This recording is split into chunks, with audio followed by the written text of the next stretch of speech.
This is probably going to be our least powerful comparison test ever. I think the combined horsepower of these two is about 180? Yeah, well this is 56, but how much more do you weigh than I do? About 6 airbags and a lot of sound deadening. Yeah, exactly. Yes, that is a more sprightly car.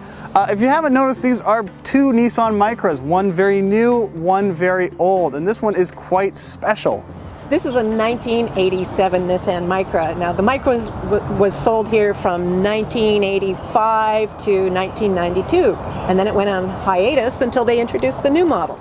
We know right now that this is the better car. This one will get maybe better mileage. It'll be a lot quieter, a lot faster, a lot more refined. And so basically we're going to try and find out how much of the traits that made the original Micra so beloved that someone kept theirs in pristine condition all these years, and find out how many of those traits survived in the new one. Well, yeah, let's drive it. Let's do it.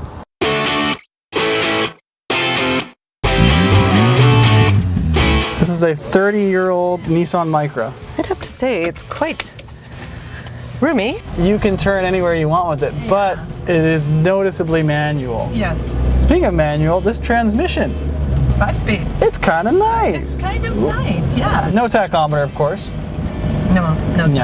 But a happy little horn. There's a big difference between basic and odious, though. Like There is. This is charming. Yeah. And it's simple. What else is simple and charming? A bowl of cereal late at night. A bowl of cereal at night. This car is a late night bowl of cereal. It's a very honest car. It's very unpretentious. Yes, it has no intention of trying to be sporty or more luxurious than it is. So we have no airbags, we have no air. Do you happen to know the posted 0 to 60 time for this car? Yeah, it's roughly around 13 and a half seconds.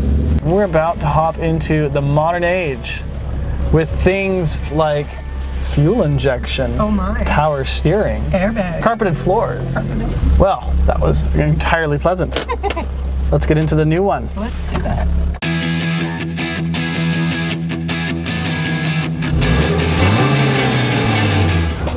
It's 30 years later, this is where we are. Right off the bat, you can feel more entombed. There's a sense of insulation. And this shifter, my God. I'm not going to say what it feels like. It's not that kind of show. Do you know what? We have just driven home the reason why we like those old cars.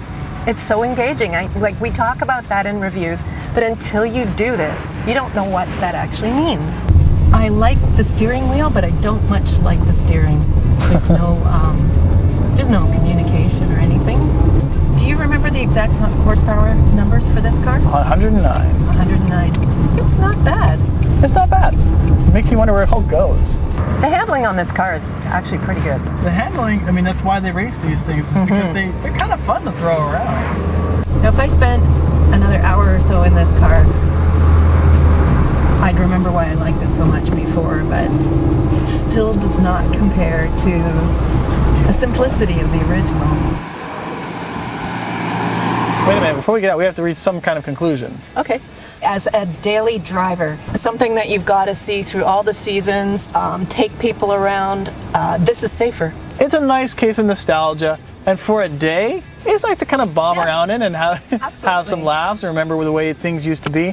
But as a viable mode of transport, that blows it out of the water. Oh yeah, the level of sophistication. I mean, there's so much sound deadening, there's safety, there's comfort. I mean, there's really no comparison, is there? But I guarantee whatever they make you in 30 years, Leslie and I will probably still want to drive that one. That's right. For Driving.ca, I'm Clayton Seams. And I'm Leslie Wimbush.